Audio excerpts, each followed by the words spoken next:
muy buen volumen esto en esta noche, amén. O son los ánimos. ¿Cómo está la iglesia en esta noche? Gloria a Dios. Así es que el Señor anhela siempre ver la iglesia. El Señor anhela siempre que la iglesia realmente esté bendecida y en victoria. El Señor anhela que la iglesia siempre esté viva. Amén. Porque nosotros como iglesia, dice la Escritura que fuimos llamados de las tinieblas a su luz admirable. ¿Puede sentarse un momento? Todavía no vamos a leer la palabra. Quiero, primero que todo, darles la bienvenida a todos en esta noche. Me gozo mucho de poder nuevamente estar en este lugar con ustedes y poder compartir la palabra del Señor. La verdad es que ya estaba extrañando un poquito el hacerlo. Esta es nuestra vida, nuestra pasión. Y bueno, el Señor le plació en esta noche darme la oportunidad nuevamente de predicar su palabra. Y lo más importante es que la iglesia esté receptiva a lo que el Señor le ha traído en esta noche. Quiero comenzar este mensaje contando una pequeña historia acerca de un rey lejano. Este rey era un hombre muy sabio. Y en cierta ocasión este rey, que era muy sabio, mandó a llamar a los mejores pintores que habían en ese país. Y le dijo a los pintores que él necesitaba seleccionar la mejor pintura que hablara acerca de lo que significa la verdadera paz. Llamó a los mejores pintores de su país para que ellos, a través de una pintura, mostraran lo que significa la verdadera paz. Entre las dos pinturas que quedaron seleccionadas, había una que mostraba un paisaje muy bonito, el cielo azul, las aves volando, el río corriendo de manera natural, los peces saltando dentro del agua. Era un paraíso ese cuadro. Pero había otro cuadro que mostraba todo lo contrario, mostraba el cielo nublado, una fuerte tormenta, una fuerte tempestad, mostraba una serie de conflictos y problemas, ese cuadro. Y entonces pues obviamente todo el mundo pensaba que el rey iba a escoger ese paraíso, ese cuadro que mostraba ese paraíso. Pero para sorpresa de todos, el rey escogió ese cuadro que manifestaba esa tormenta, escogió el cuadro que todo el mundo pensaba que no iba a escoger. Este rey explicó el porqué de el haber elegido ese cuadro.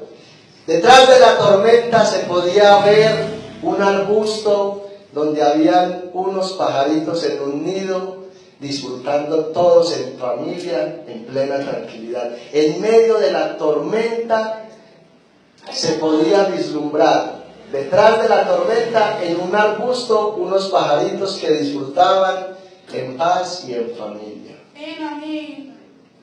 Y el rey les dijo que la verdadera paz no depende de la circunstancia en la que el ser humano se encuentre. Y eso es, a manera de introducción, lo que yo quiero que nosotros como iglesia en esta noche podamos entender, y es que la verdadera paz, primero que todo, viene de Dios. No la podemos encontrar en ningún lugar, en ninguna persona, en ninguna institución humana. Solamente en Cristo está la verdadera paz. Si nosotros analizamos, las personas a nivel mundial tienen un concepto erróneo de lo que es la verdadera paz. De hecho, si usted y yo analizamos, esto se deja ver especialmente cuando estamos en el proceso de las elecciones. Sabemos que cuando van a haber elecciones en algún país, que van a elegir un presidente, un alcalde, un gobernador, se realizan antes de las elecciones una serie de encuestas. Y se ha comprobado que las personas siempre tienen como ese concepto de paz en una entidad gubernamental. Por ejemplo, a través de las encuestas que se han hecho, se le ha preguntado a las personas: bueno, ¿y usted qué quiere que su gobernante haga por el país? ¿Cuál es la necesidad más grande que usted ve? Y lo que la gente más enfatiza es la necesidad de luchar por la paz. Y la gente siempre mezcla la paz con la seguridad. Es decir, hay empleo, hay paz, ¿cierto? Hay pocos ladrones en las calles, hay paz. Hay abundancia de alimento, hay paz. O sea, la gente pone estas cosas igual, paz. Usted tiene dinero, tiene paz. Usted tiene salud, tiene paz. Usted tiene un buen empleo, tiene paz. Ese es el concepto que las personas tienen de lo que es la verdadera paz. Pero esa no es la verdadera paz. De hecho, les voy a decir algo. La paz no depende de que en una nación haya un buen gobierno. Yo estaba analizando uno de los países que más me gusta personalmente, me encanta. Yo me pongo a divisar los paisajes de Suiza y yo me quedo fascinado, me quedo encantado. Suiza en este momento es el tercer país a nivel mundial en el cual la vida es más cara. Es un país supremamente organizado. Ustedes pueden creer que Suiza, hasta el sol de hoy en plena pandemia, solamente registra 11.200 casos de muerte por coronavirus. En Colombia se registran hasta la fecha casi 130.000 casos de muerte por COVID. En Colombia somos un país de 58 millones de habitantes y allá en Suiza es un país de 8.667 millones de habitantes. Usted puede visualizar la cifra tan exagerada y solamente hay 11.200 casos de muerte, lo que significa que es un país muy bien estructurado. La gente en Suiza tiene un estilo de vida totalmente diferente a nosotros en Colombia. Sin embargo, en el año 2019, allá en ese país donde aparentemente hay una vida tranquila, pacífica, se registraron aproximadamente 124.000 casos de suicidios. Mientras que en Colombia, estamos hablando antes de la pandemia, se vio una cifra de 243.000 casos. Estamos hablando de 100.000 casos más, pero si nosotros miramos la diferencia del estilo de vida aquí en Colombia a Suiza, estamos hablando de años luz. ¿Por qué les quiero traer esto a manera de introducción? Porque realmente la paz no depende de las circunstancias, del estado de ánimo. La paz verdadera no depende ni siquiera del estilo de vida o el estatus que tenga una persona. La paz verdadera proviene solamente de Jesucristo. De Jesucristo depende la verdadera paz. Hoy en día hay muchas personas que se han dejado influenciar por las circunstancias, por los problemas, por las adversidades. Y esta es una causa por la cual nosotros a veces vemos la iglesia de Jesucristo menguada. Esta es la causa por la cual a veces nosotros vemos que hay hermanos aún dentro de la iglesia que un día vienen al culto, se pierden 8, 15 días, y si usted les pregunta cuál es el motivo por el cual ellos son inconstantes, es porque ellos se dejan influenciar por los problemas que sostienen. Algunos tienen problemas familiares con el esposo, con la esposa, con los hijos, con las hijas. Otros están cargando con una enfermedad y esa enfermedad hace que la paz se pierda, que el gozo se pierda. Y por eso es que la iglesia de Jesucristo hoy necesita entender que la verdadera paz depende de Dios. Te pregunto, ¿alguna vez has experimentado esa paz en tu corazón? Esa paz que en medio del problema, la dificultad, lo que se venga, y usted dice, yo no puedo entender, estoy pasando por eso, pero tengo una paz en el corazón. ¿Alguna vez ya ha pasado? Pero la pregunta más importante es, ¿en este momento tienes esa paz en el corazón?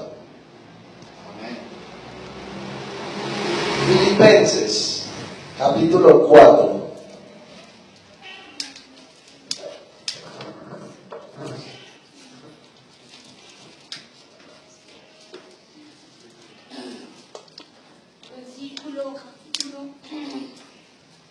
Gloria al Señor. Filipenses,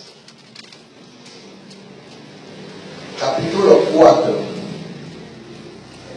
versículo 7. Y leemos la palabra del Señor en el nombre del Padre, del Hijo y bajo la dirección del Espíritu Santo que está dentro de la iglesia, y los que somos iglesia decimos amén. Dice así la palabra del Señor. Y la paz de Dios, escucha iglesia, y la paz de Dios que sobrepasa todo entendimiento, guardará vuestros corazones y vuestros pensamientos en Cristo Jesús. Padre, una vez más, estamos aquí delante de tu presencia.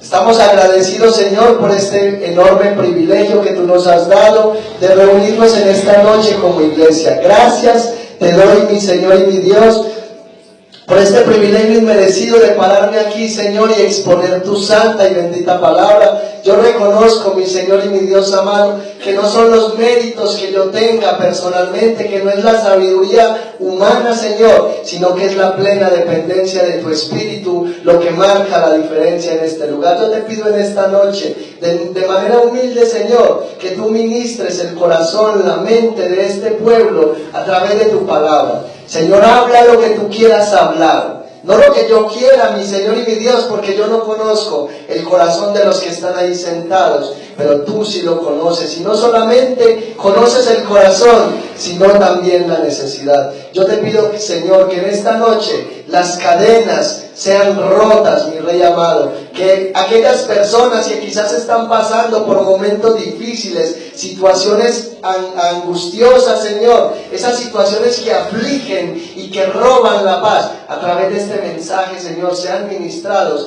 y que esa carga sea alivianada, mi Señor y mi Dios, y que la paz que sobrepasa todo entendimiento, Señor, como dice este versículo, guarde nuestra mente y nuestro corazón, no solamente en esta noche, Señor, sino por el resto de nuestros días, para que así podamos vivir una vida plena, una vida placentera, Señor, podamos disfrutar el Evangelio, porque esa paz, Señor, es la que va a guardar nuestra vida hasta que vengas por la iglesia. Yo te lo pido, te lo ruego, dándote toda la gloria y la honra en Cristo Jesús.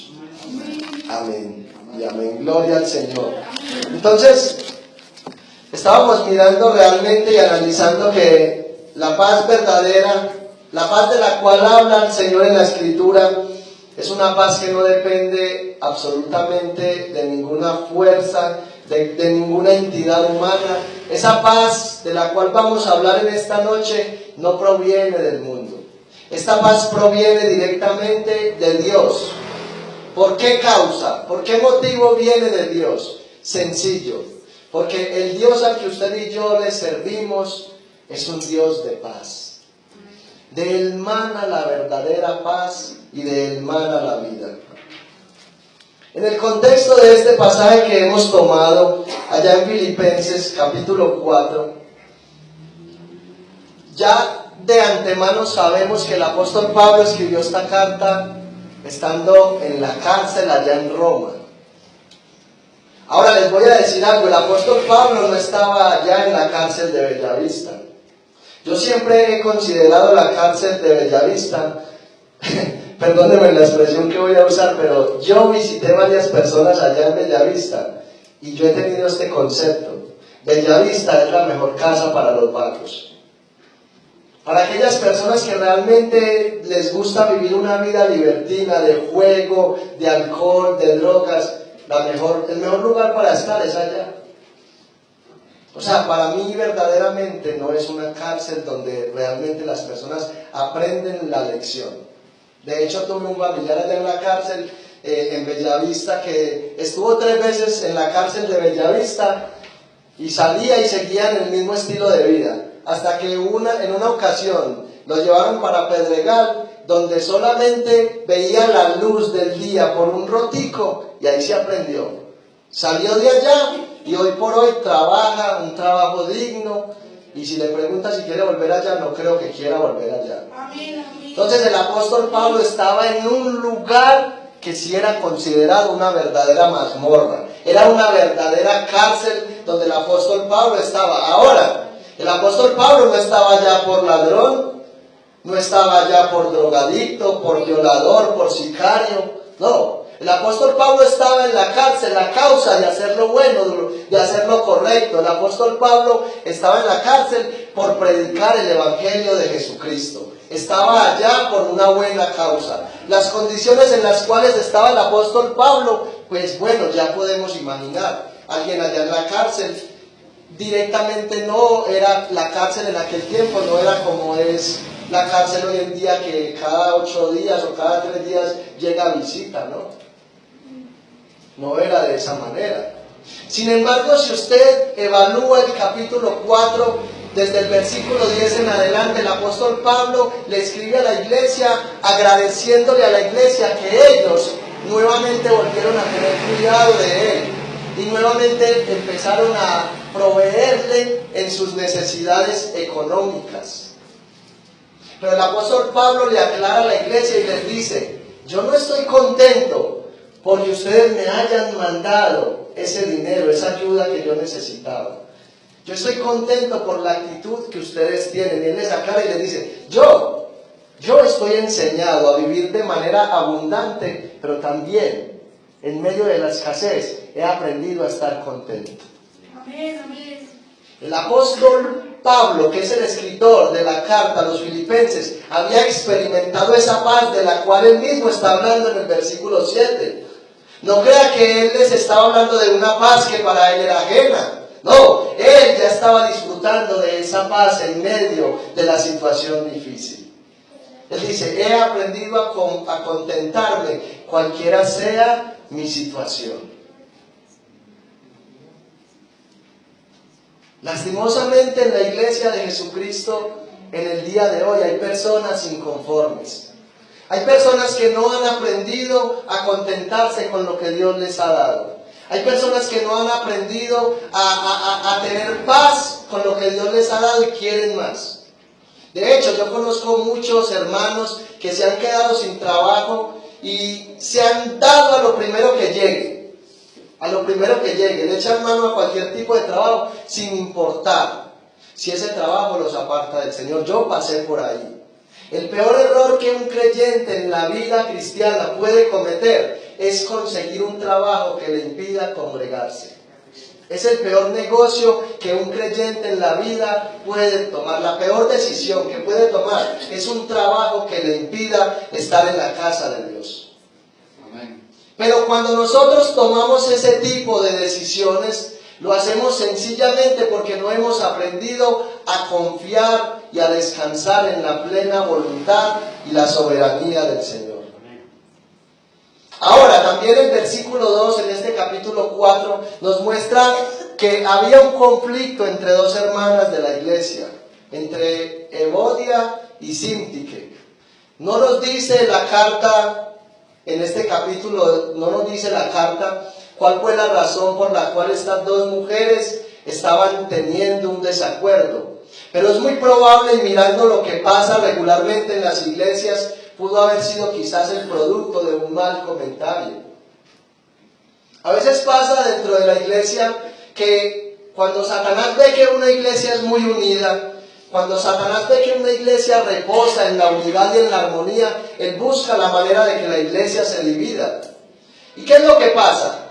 A veces habemos hermanos que de pronto no somos muy maduros en la fe y no sabemos cómo afrontar los conflictos que se dan dentro de la iglesia.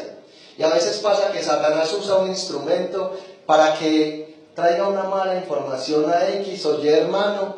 ¿Y qué es lo que pasa? Que a veces llega la información equivocada a nuestro oído y nosotros no vamos y confrontamos el problema, sino que creemos a todo lo que nos dicen. Y entonces ya nos hacemos una mala idea, un mal concepto del hermano, de la hermana, y nos quedamos ahí y no vamos ni siquiera a indagar si lo que nos dijeron es verdad. Y ahí es donde empiezan los conflictos en la iglesia. Nosotros tenemos que saber que así como tenemos un Dios que trae unidad y armonía a la iglesia, también tenemos un enemigo que trabaja día tras día por dividir la iglesia de Jesucristo. Entonces ahí es donde nosotros tenemos que aprender a tener la suficiente madurez para afrontar esos conflictos dentro de la iglesia. Entonces, Estas dos hermanas estaban teniendo un conflicto y el apóstol Pablo escribe esta carta precisamente para que este conflicto fuera solucionado. Entonces, en primer lugar, a manera de introducción, veíamos que la paz que experimenta el verdadero creyente no es una paz que depende del mundo ni la circunstancia, pero en segundo lugar podemos ver que la paz interior, la paz de la cual hablamos aquí, que sobrepasa todo entendimiento, tampoco depende de venir a la iglesia. No depende de venir a la iglesia. Escuche, estas dos hermanas que estaban sosteniendo este conflicto eran colaboradores en el ministerio del apóstol Pablo. Eran dos mujeres que colaboraban con el ministerio del apóstol Pablo. Entonces esa paz tampoco depende de si usted y yo venimos a la iglesia, si estamos en la iglesia, no depende de eso. Tampoco depende de que nosotros desarrollemos X o Y cargo dentro de la iglesia.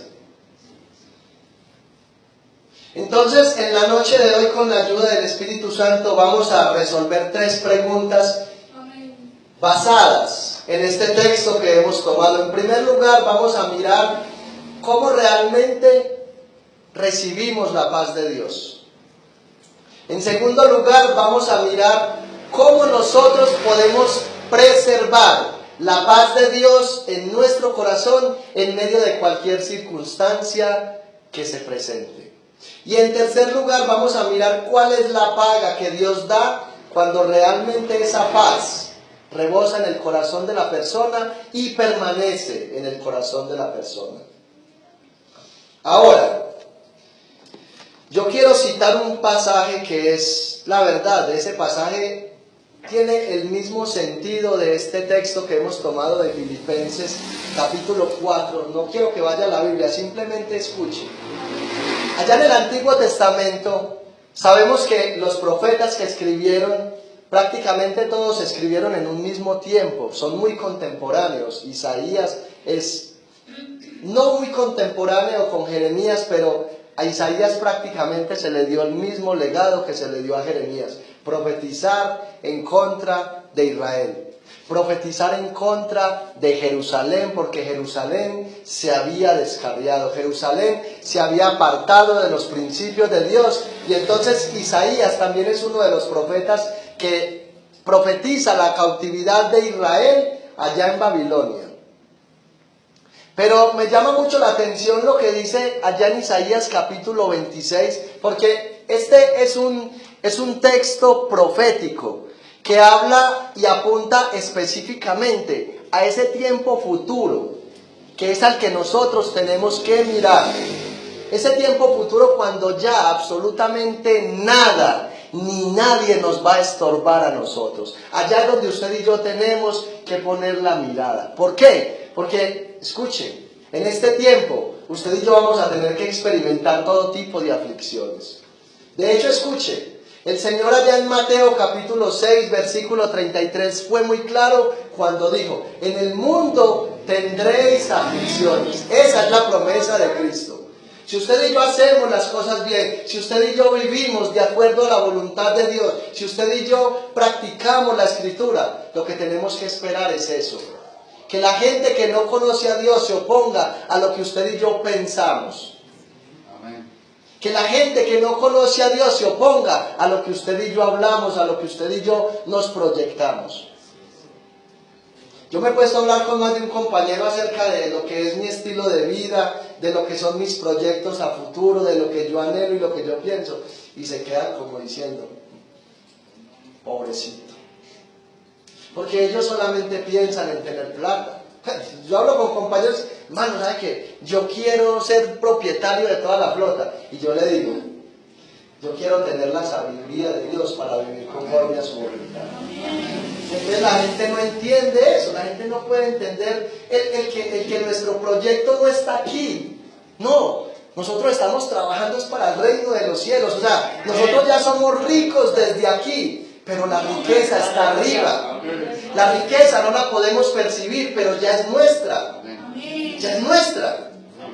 Entonces por eso Cristo dice en el mundo tendréis aflicción, pero viene la promesa y dice, pero no temáis, yo ya he vencido al mundo. O sea, la consecuencia de vivir para la gloria del Señor, la consecuencia del vivir haciendo la voluntad de Dios es experimentar esa paz que sobrepasa todo entendimiento. O sea, es que aún ni siquiera nosotros, los escogidos del Señor, podemos visualizar lo que es tener la paz de Dios en el corazón.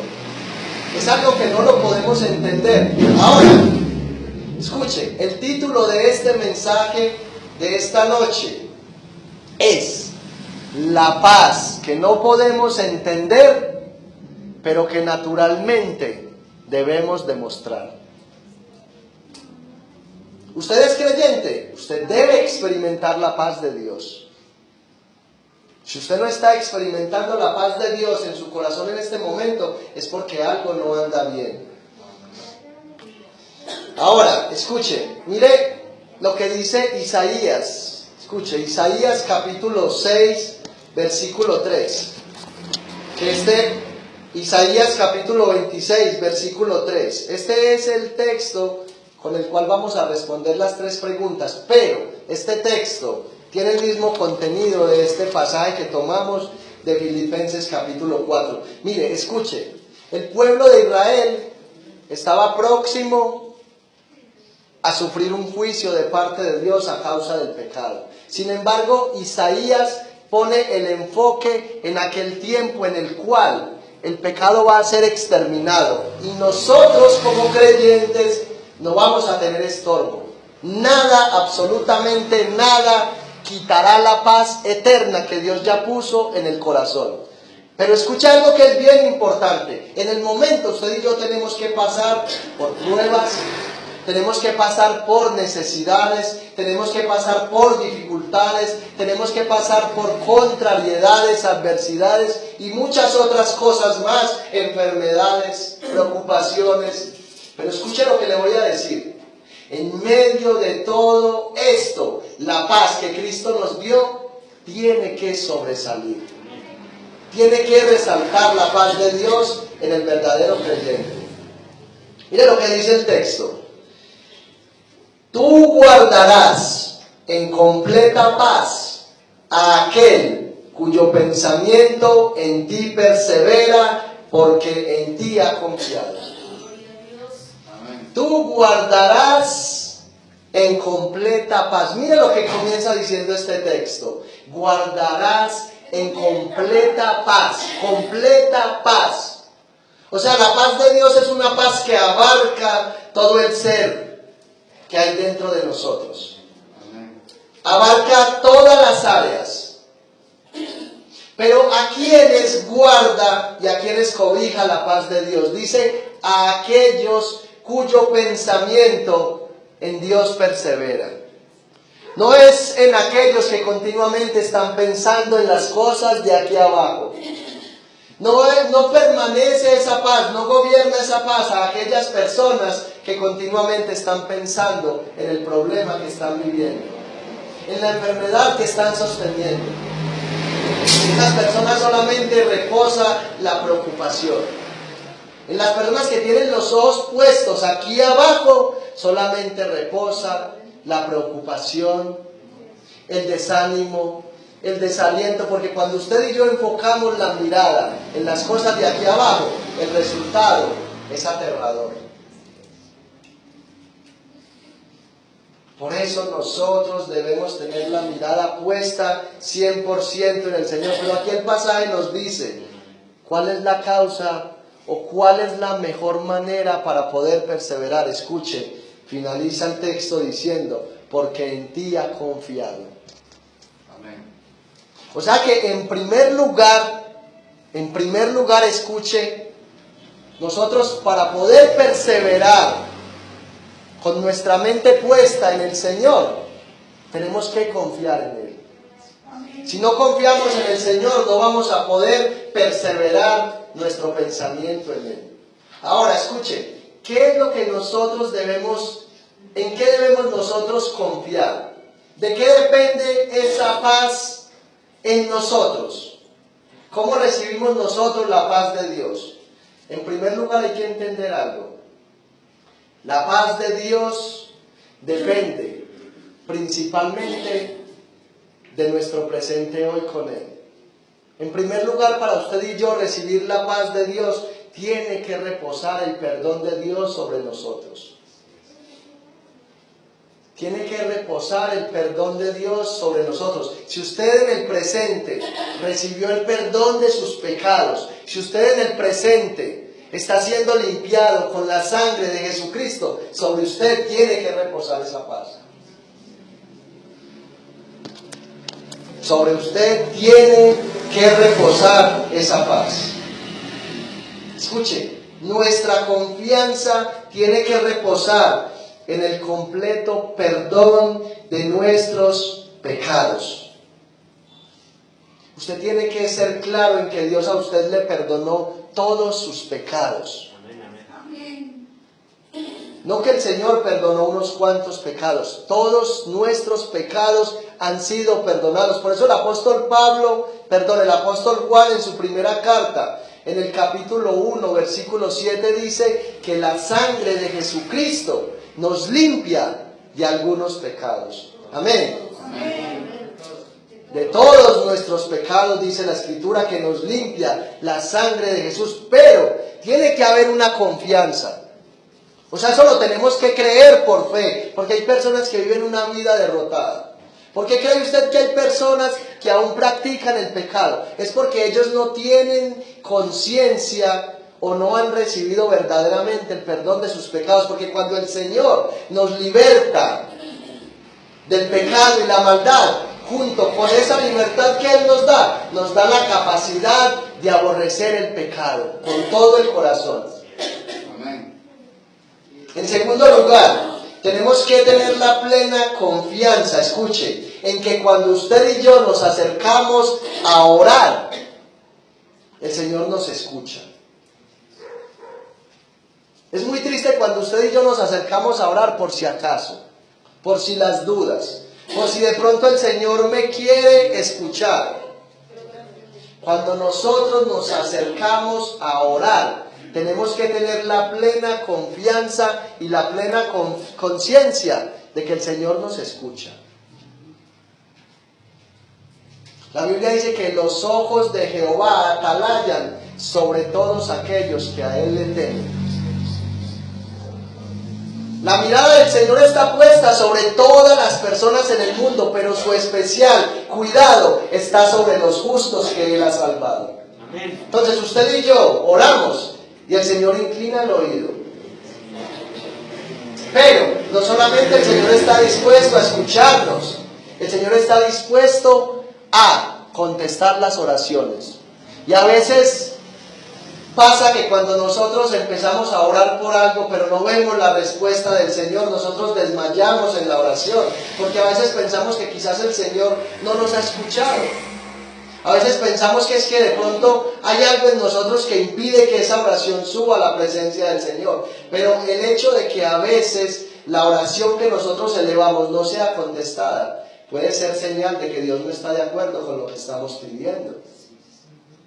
Por eso usted y yo tenemos que ser conscientes de que cuando nosotros oramos, necesitamos que el Espíritu Santo intervenga. Escuche, cuando usted y yo oramos, las oraciones que usted y yo hacemos no siempre están de acuerdo a la voluntad de Dios en la palabra, con relación a la palabra del Señor. A veces pedimos cosas y el Señor sabe que si nos las da, nos hace daño, y por eso no nos las da.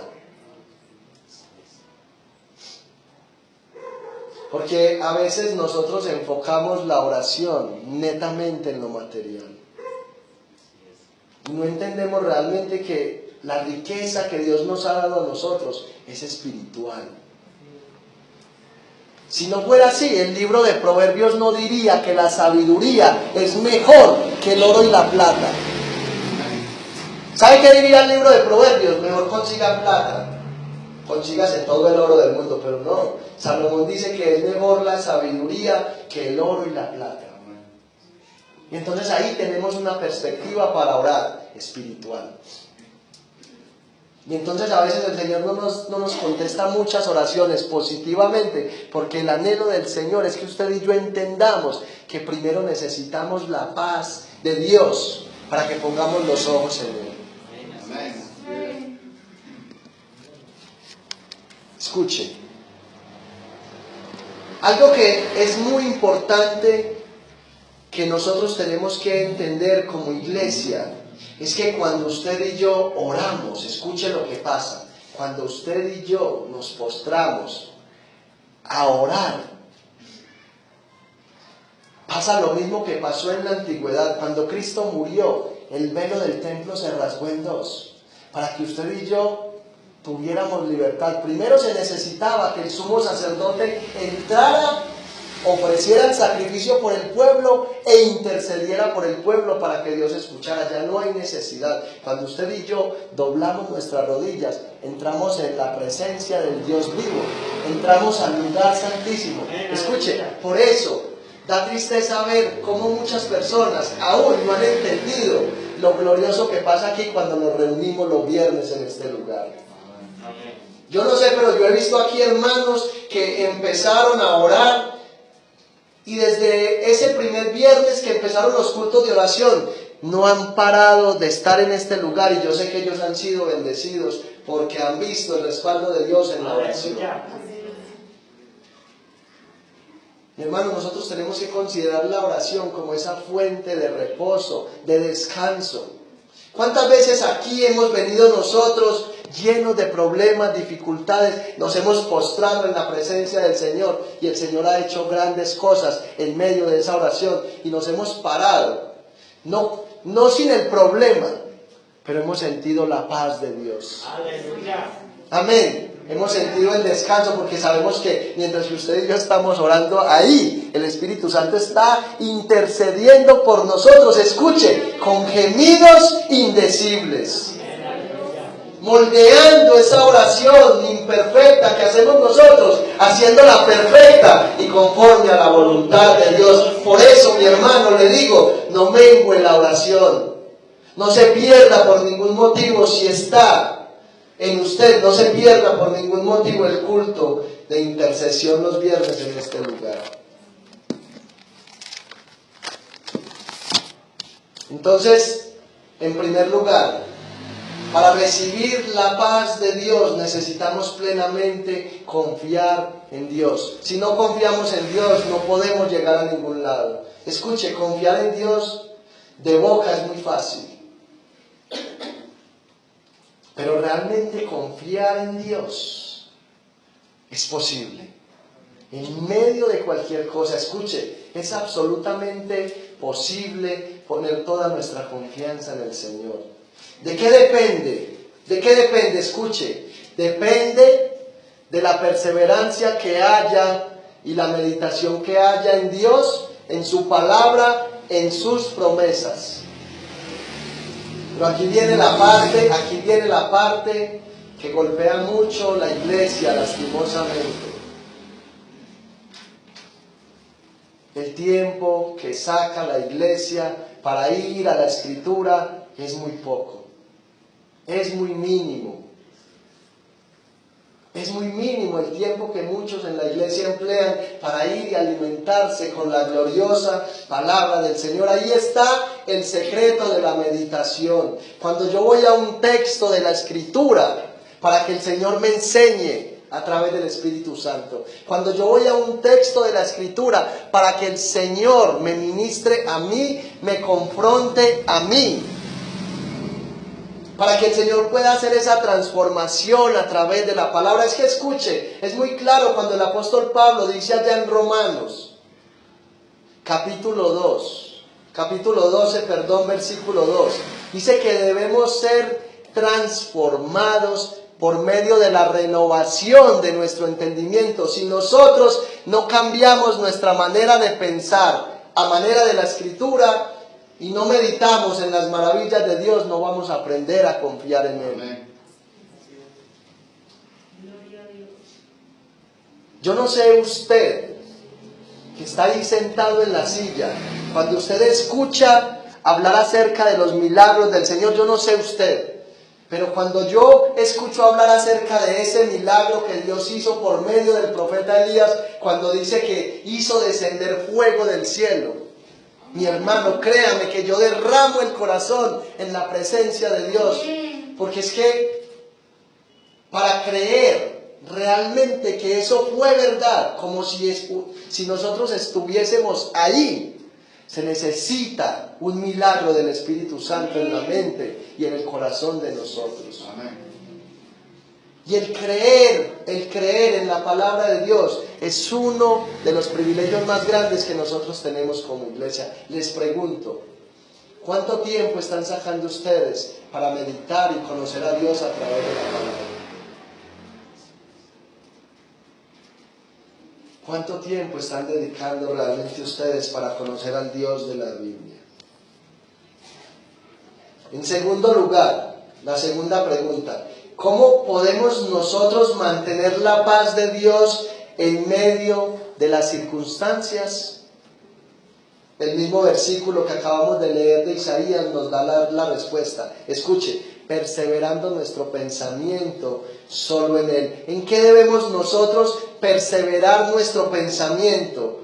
Nuevamente viene lo mismo, en la obra de Cristo en la cruz del Calvario. Ese debe de ser el pensamiento que más debe maquinar nuestra cabeza.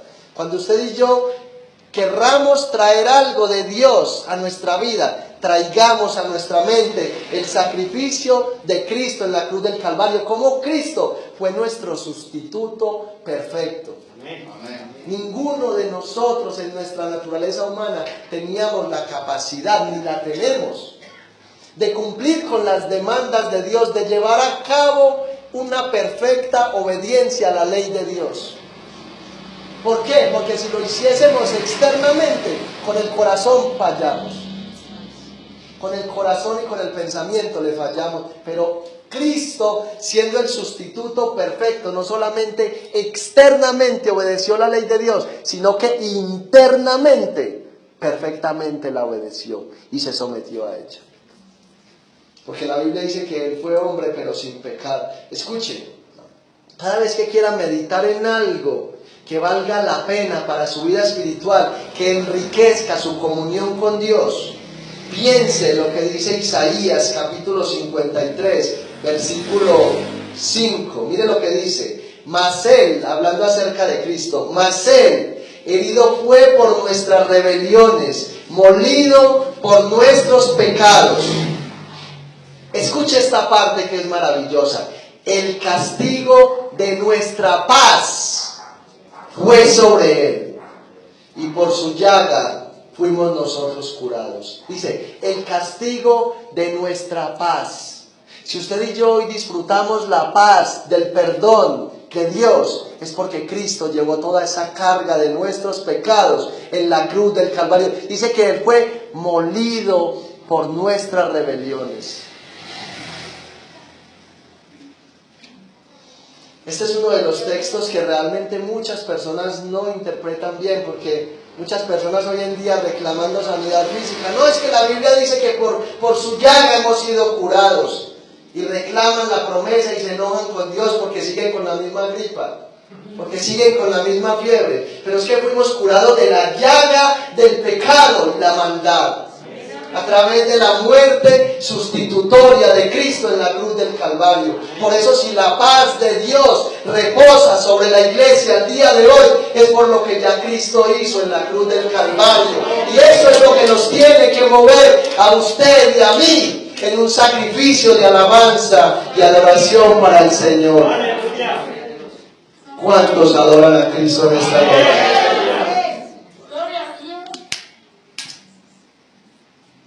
A su nombre sea la gloria para siempre. No solamente Cristo proveyó, escuche, no solamente proveyó la salvación y el perdón de los pecados para nosotros, sino que también Cristo provee en todas nuestras áreas. Por ejemplo, en el área moral. Piense quién era usted antes de venir al Señor. Yo era un hombre completamente inmoral en toda mi manera de vivir. Yo era el hombre más guache de mi casa. Porque le digo, mi hermano, mi hermana, yo no podía ver una escoba con falda pasar por la calle porque ahí sí no sufría yo de miopía. Era el más guache de la casa. Yo no llegué a Alcohólicos Anónimos porque al Señor no le plació. Pero cuando yo no estaba borracho, estaba aburrido. Pero cuando el Señor Jesucristo hace una obra, la hace completa. Esa es la diferencia que hay entre la persona de Cristo y las religiones. Que las religiones simplemente traen consigo una fachada. Solamente pueden cambiar las personas por fuera. Y usted ve muchas personas que son de distintas religiones, bien vestidos, usted los ve bien atalajados, con sus buenos trajes, pero moralmente, por dentro, no hay nada. Porque existen muchas personas que se visten muy bien por fuera, pero a la primera oportunidad que se les da, van y pecan. Pero ¿sabe qué es lo más maravilloso de lo que Cristo ha hecho por nosotros como iglesia? Que si el Señor a nosotros nos diera la oportunidad de pecar, tampoco lo haríamos por amor a Él. Por amor a Él, por gratitud a Él, por gratitud a lo que Él ya hizo en la cruz del Calvario.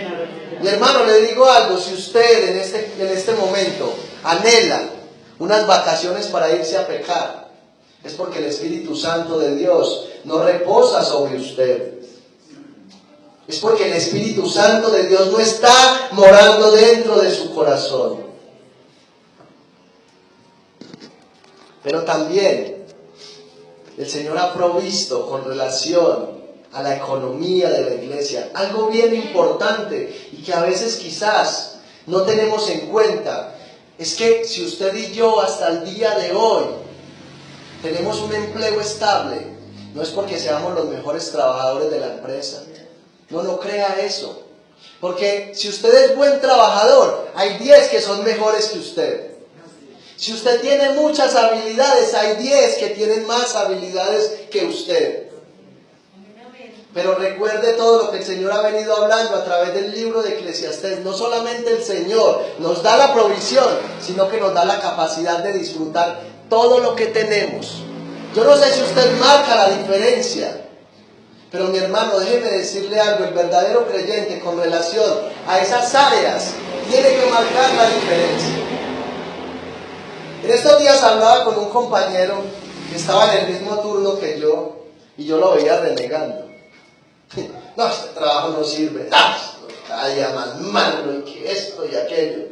Y yo dentro de mí decía, gloria a Dios, yo veo que el trabajo está muy bueno en estos momentos. Pues si yo agradecía cuando movía 80 pasajeros en plena pandemia, me iba contento para la casa y entonces yo le pregunté, y es que ¿cuántos pasajeros movió? Pues nada, moví 270 y yo me fui feliz porque moví 220. ¿Se da cuenta la diferencia entre un creyente y alguien que no tiene a Dios? El que no tiene a Dios no se sacia con nada, pero nosotros los que por misericordia entendemos que la provisión viene de Dios, agradecemos todo lo que el Señor nos da. Amén. Gloria al Señor. Miren lo que dice el apóstol Pablo allá en esta misma carta que tomamos, capítulo 4, versículo 19. El apóstol Pablo, desde el versículo 10 en adelante, empieza a agradecer esa ofrenda que le fue dada por la iglesia. Pero mire algo que es bien especial, cuando la iglesia del Señor entiende realmente que Dios es el que provee, la iglesia corresponde a esa provisión de Dios. El verdadero creyente tiene que ser agradecido con el lugar en el cual el Señor le puso para que él persevere en el camino de la fe. Yo no concibo un creyente que el Señor le provea un empleo y no provea para la iglesia. Yo no concibo tal creyente en la Escritura. Alguien que cierre el corazón a la necesidad del lugar en el cual Dios lo puso. No concibo un creyente en Cristo de esa manera. Mira lo que dice el apóstol Pablo con relación a esas personas que aman a Cristo, que aman su obra, que ayudan a la extensión de la obra. Hay una promesa grande y es importante que la tengamos en cuenta. Dice, versículo 19 de Filipenses 4, de este capítulo que tomamos. Y mi Dios proveerá todas vuestras necesidades conforme a sus riquezas en gloria en Cristo Jesús. Amén. Mi hermano, si usted contribuye para la obra del Señor, agradezca que el Señor le dé la oportunidad de contribuir. ¿Sabe por qué? Porque el Señor lo va a seguir sosteniendo hasta el día que usted tenga que partir de este mundo o hasta que Cristo venga por la iglesia. No importa si en algún momento usted se queda sin empleo. No importa si en algún momento venga una enfermedad y lo tire a una cama. Tenga la plena seguridad de que el Señor lo va a sostener a usted. Porque es que la paz de Dios abarca todas las áreas del ser humano que le sirven, que le aman. Ahora viene la tercera pregunta. ¿Cuál es la garantía? Escuche, ¿cuál es la garantía si no permitimos que la paz de Dios se apague y se aleje de nuestra vida? ¿Cuál es la garantía? ¿Usted quiere saber cuál es esa garantía? Si usted y yo no permitimos que la paz de Dios se aleje, si usted y yo no permitimos que la paz de Cristo se apague en nosotros, hay una promesa. Y escuche, esto es bien importante. Yo sé que si yo hago una pregunta al aire y pregunto ¿cuántos quieren perseverar? Yo sé que todo el mundo dice amén, ¿cierto? ¿O quién aquí quiere ser creyente oncenecino? ¿Ustedes saben cuál es el creyente oncenecino o no? Es el creyente que está de enero a noviembre en la iglesia y en diciembre, por eso la plata, hasta ahí llega el creyente. Ese es el creyente oncenecino, es el que de enero a noviembre está en la iglesia y en diciembre se va a parrandear. ¿Alguien aquí quiere ser oncenecino? Bueno, entonces para ustedes que quieren permanecer con la paz de Dios, vamos a mirar cuál es la garantía que usted y yo tenemos. Escuche, tendremos una paz eterna. Aquí está la clave, mi hermano, grábese esta palabra, tendremos una paz eterna. Mi hermano, si nosotros pudiéramos, es una palabra tan sencilla, pero si realmente pudiésemos atesorar esa palabra, nosotros no nos perderíamos ni un culto. Nosotros vendríamos a la iglesia como muchas veces viene el pastor y su esposa, y como hemos visto que muchas veces vienen hermanos a la iglesia, arrastrados pero vienen. ¿Sabe por qué? Porque es que si nosotros entendemos que la paz que vamos a disfrutar es eterna, la empezamos a disfrutar desde acá. Yo no sé si a usted le ha pasado, pero yo he tenido momentos cuando yo sé que voy a comprar una hamburguesa de las que me gustan. Yo no espero a que me la sirvan. Mi hermano, yo salgo desde la casa y yo soy saboreando ese queso. Oiga, sin tener la hamburguesa física, y les voy a contar, me ha pasado. A veces me voy a comer la hamburguesa y ya me siento como medio lleno. Porque antes de llegar allá al lugar donde la venden, yo todavía me acuerdo del olor de ese queso, yo me acuerdo del olor de la sal, de todo. Y yo empiezo a saborear esa hamburguesa. Hermano, así de la misma manera es que nosotros tenemos que disfrutar la paz de Dios.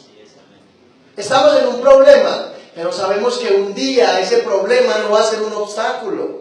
Tenemos una enfermedad, amén, nos gozamos en la presencia de Dios porque un día esa enfermedad ya no va a tocar nuestro cuerpo.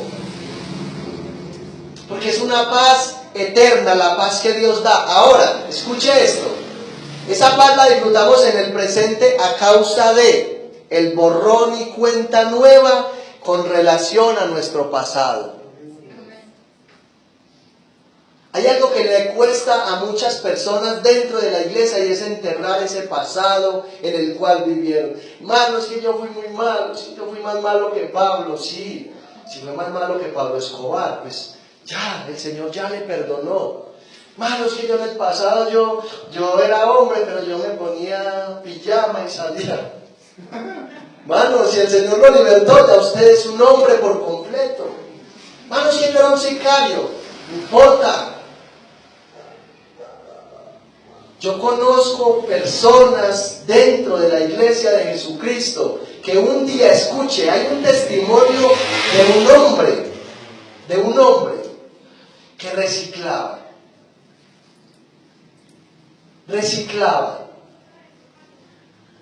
Yo estoy seguro que por la mente de ese hombre jamás pasó que Cristo le iba a salvar. Y cierto día ese hombre, dentro de la basura que él comía, porque comía de la basura, encontró una hoja de la Biblia y empezó a leer, y a través de ese versículo que ese hombre leyó, el Señor lo salvó, lo libertó, y hoy por hoy es un pastor de una iglesia, y hoy por hoy disfruta de la compañía de una esposa, tiene sus hijos y tiene una congregación para la gloria del Señor, la cual pastorea, y hasta el momento donde yo he escuchado, es un hombre de buen testimonio que se ha guardado para el Señor. Amén. Hay que dejar el pasado a un lado y empezar a disfrutar el presente que Cristo nos ha dado. Escuche, estuve mirando y yo no sé por qué el Señor realmente me llevó a tomar el caso del suicidio. Y yo creo realmente que una de las cosas con las cuales muchas personas tienen que pasar hoy en día, y yo no sé usted, pero yo, antes de venir a Cristo, era la persona más depresiva del mundo. Yo tenía todos los motivos para estar agradecido con el Señor. Tenía vida, tenía salud, disfrutaba de un empleo, tenía una familia que por la gracia y la misericordia de Dios siempre me han acogido bien, y sin embargo, hubieron muchos momentos en mi vida antes de conocer al Señor en los cuales yo pensé en el suicidio. Por la misericordia de Dios nunca lo llevé a cabo, pero lo pensé muchas veces, lo maquiné muchas veces en el corazón. Y yo sé que de pronto aquí, espero que aquí no hayan personas depresivas ni que estén pasando por eso, pero estoy seguro que de pronto en los planes de Dios este mensaje se envía y alguien lo necesita. Pero nuevamente es bueno recordar que la verdadera paz no depende de nada. Y estuve yo analizando la historia de un hombre alemán, millonario hasta más no poder. Pero este hombre era adicto a las apuestas. Escuche, la fortuna de este hombre estaba avaluada, escuche. Tenía poquita, en su cuenta bancaria tenía 7.000 millones de euros. Usted alcanza más o menos ahí en la calculadora, en la mente, a saber cuánto es esto. 7.000 millones de euros era la fortuna. Ese hombre se llamaba Adolf Merkel. Al señor hombre hasta bilingüe lo vuelve. No sabía leer antes de venir al Señor. Oiga, tenía 7.000 millones de euros en su cuenta. Y apostó a que la marca Volkswagen, que es una marca de carros muy reconocida, muy fina, iba a descender en ventas, y apostó 400 millones de euros. Oiga, ¿qué son 400 millones a una fortuna de 7.000? La verdad, de pronto hace un huequito pequeñito, pero si usted con 6.600 millones de euros no sobrevive, está llevado. Y este hombre perdió 400 millones en una apuesta y se mató. Se quitó la vida. Se le tiró a un tren por allá en Alemania. Mis hermanos, esto nos tiene que llevar a nosotros como iglesia a reflexionar. A reflexionar, porque déjeme decirle algo. Nosotros nos descuidamos en nuestra vida espiritual, nosotros nos descuidamos en nuestra relación con Dios, con su palabra, con la oración. Nosotros nos descuidamos en la relación diaria con el Espíritu Santo y no estamos ajenos a vivir una vida. Esa es la advertencia que Dios nos quiere hacer hoy.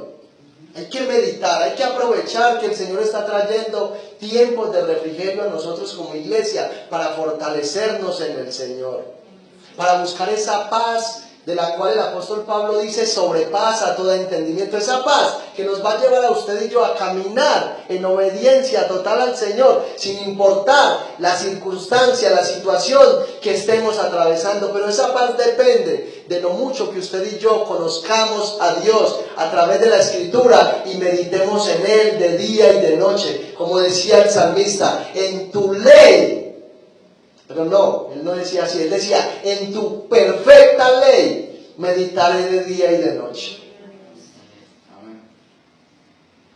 En tu perfecta ley meditaré de día y de noche. En el futuro usted y yo tenemos una promesa de que el Señor va a erradicar por completo el pecado y la maldad.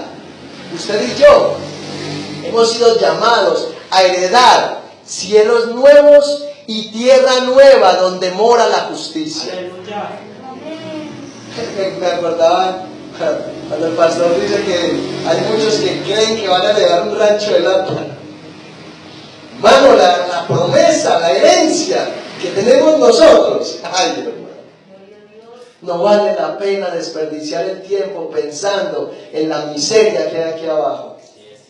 No vale la pena, mi hermano. Para concluir, Romanos, capítulo 8, versículo 25, para concluir este mensaje.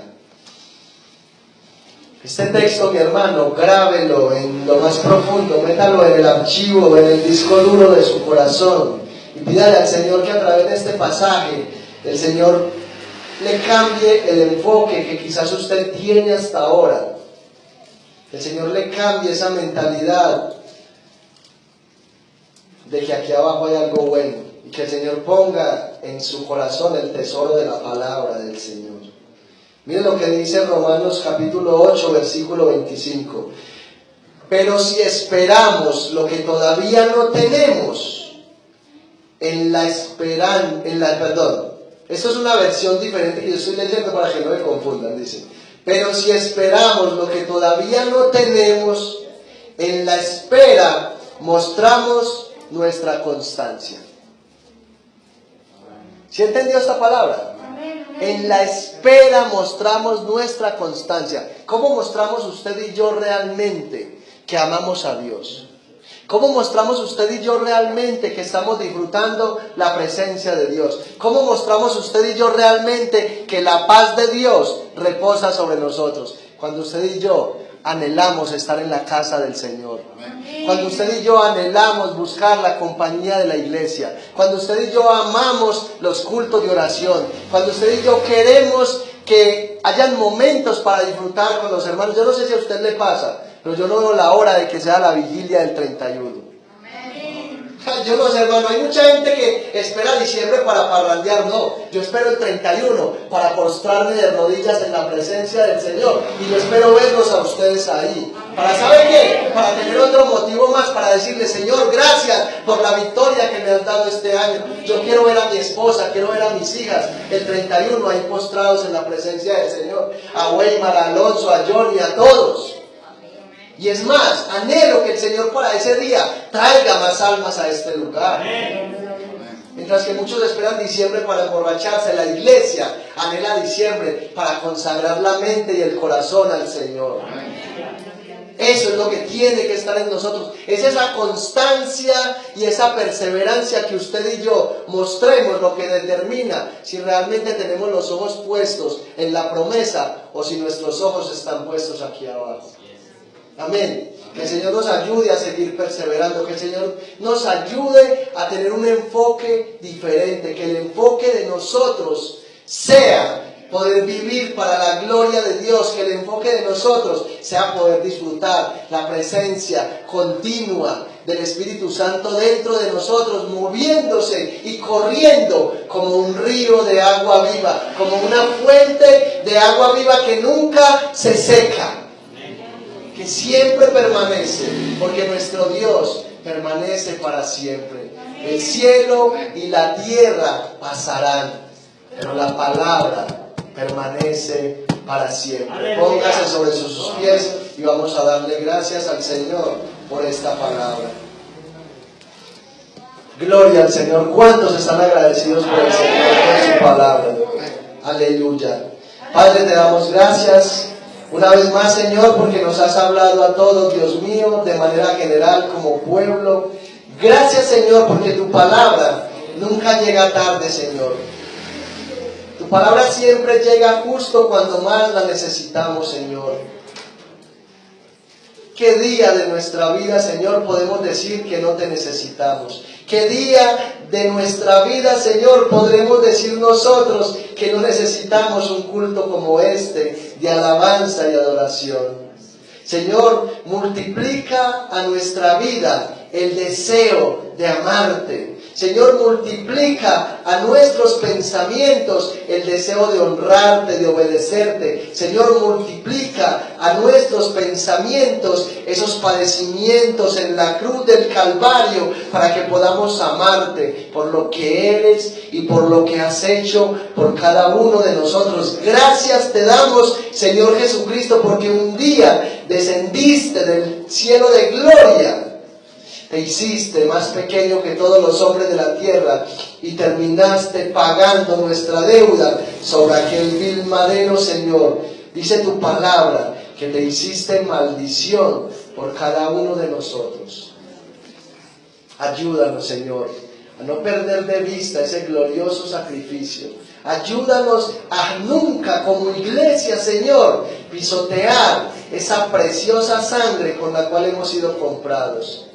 Porque sabemos, mi Señor y mi Dios, que el juicio que viene para todos aquellos impíos que no te obedecen, que no te aman, que no te honran, es como dice Job, mejor les hubiese sido haber sido abortados. Señor, ayúdanos a seguir perseverando, pero no de cualquier manera, Señor, no de una manera religiosa, sino que verdaderamente, Señor, cada día haya esa pasión, ese anhelo y ese deseo en nosotros de amarte, de honrarte y de obedecerte para la gloria de tu nombre. Yo te pido que lleves este pueblo en paz, en seguridad, y que nos des el privilegio, mi Señor y mi Dios, el día de mañana de venir a ese culto de intercesión, a seguirnos alimentando a través de la oración y a seguir, mi Señor y mi Dios, orando e intercediendo por la iglesia, por nuestras familias y por todo lo que tú pongas en nuestro corazón, porque te lo pedimos, dándote toda la gloria y la honra